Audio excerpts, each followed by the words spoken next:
So one of the things that T.J. Warren has not been as durable.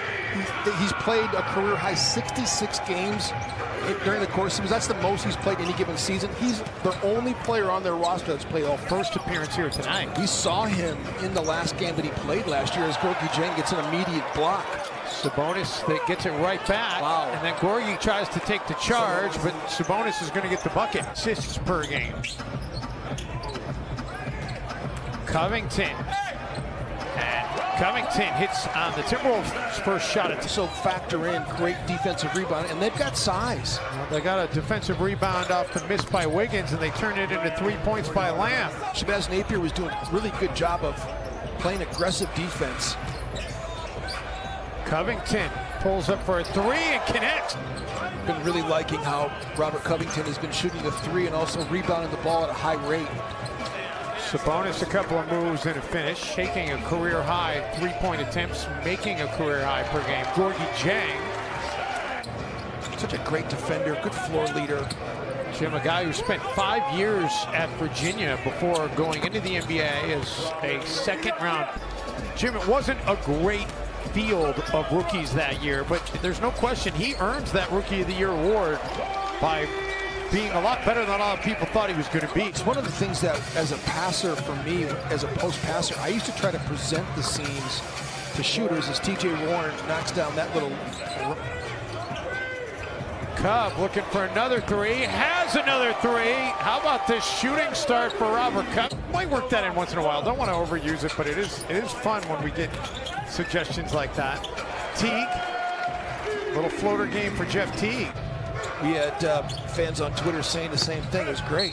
Sabonis got hit as he put it up. He's got a chance for a three-point play. Holiday playing with his 7th NBA team, signed as a free agent in the offseason. Bates Diop follows his own miss. Keita back up and in. Tough bucket by KBD. The Noah Vonleh three, which, as you said, what did you call it? An untapped well? An untapped well. I love it. Sabonis in the paint adds to his shooting prowess. So is Miles Turner. Sabonis again gets into the paint, and again another make for Sabonis. Sabonis has all the Pacers' points in this second quarter. Naz Reid, who had 15 consecutive points. Timberwolves have surged ahead on the glass. And how about Culver, an offensive putback?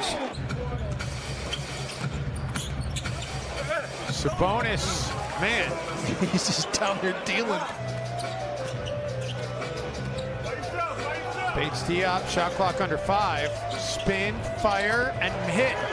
Naz Reid was already going down by the time his arm was kind of moving forward, just sort of organically. And Sabonis has scored all 10, make it all 12 points for the Pacers here in this quarter. A year for the Pacers between his Atlanta and Timberwolves stints. Culver, and Jarrett Culver able to dial it up from long distance. We're getting tapped a little bit more often of late. Good. Sabonis, man, he's just a man on a mission right now. It's likely in jeopardy. Treveon Graham. He's one of the better offensive rebounders. Sabonis has a 22 rebound game to his credit earlier this season as well.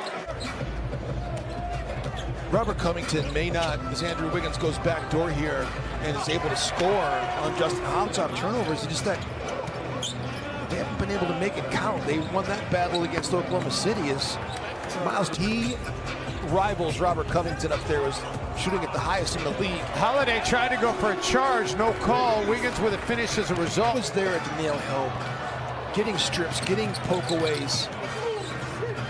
Timberwolves sloppy with the basketball. The Pacers take it away. Justin Holiday, 3.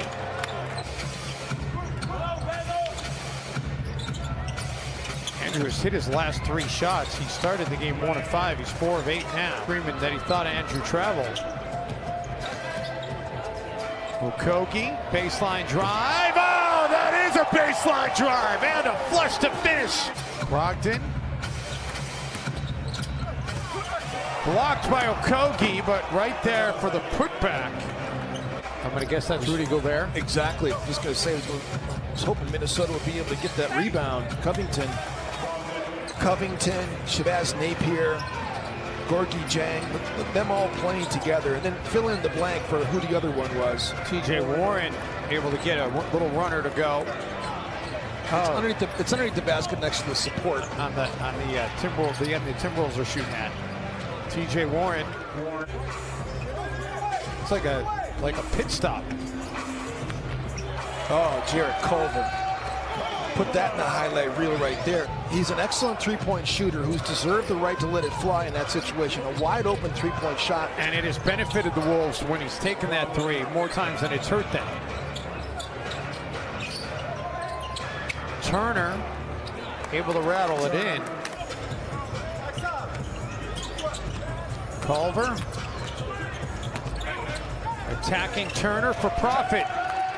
Nas able to save it. Unbelievable. What great hustle plays these last few possessions.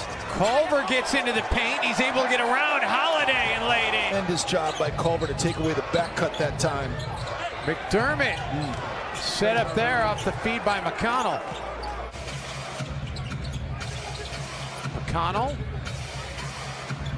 And McConnell promptly gets the lead back for tough Indiana. Shot. TJ Warren had a really important sequence against his old team, the Philadelphia 76ers, last game where he made a big bucket, came back and stole the ball from Raul Neto as Jeff Teague knocks down a big triple. 15 on the night for Keita Bates-Diop. Wolves benched 5 of 6 from 3 as the Pacers get it. McConnell gets into the paint. Vonleh got a hand on it. Sabonis somehow comes up with it. Sabonis now has matched his season high with 29. Excelled in the mid-range game. Most of his damage has come in the paint tonight. Teague floater. Kogi has it taken away by McConnell. McDermott. It seemed like Shabazz was trying to foul McConnell. From the left corner, there's just few people in the league that come off flying like he does.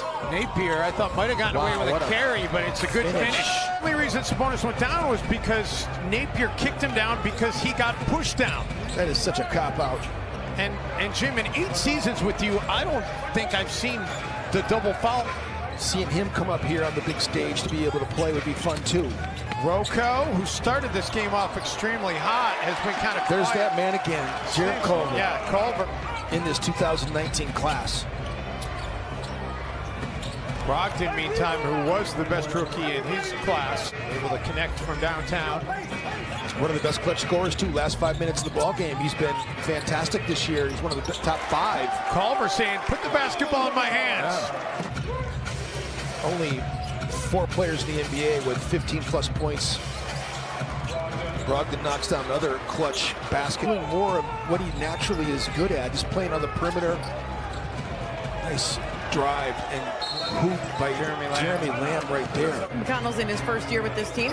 And I just love that idea that there is a mom's trip for the Pacers. Oh, what a shot by Cup.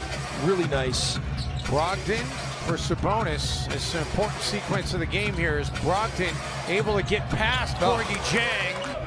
Can't have this be a 3-possession deficit with closing in on just a minute left. And it is a 3-possession deficit. They just emptied out the corner and just gave Malcolm Brogdon all the room in the world to be able to operate. And now the Wolves facing their largest deficit of the game. Gorgie Jang gets it back down to 6. Now you got to do something with it. Time is ticking. Napier. Inside, Gorgie Jang. 4-point game. Friday in Indianapolis. The Pacers come back to win this one despite not leading to start the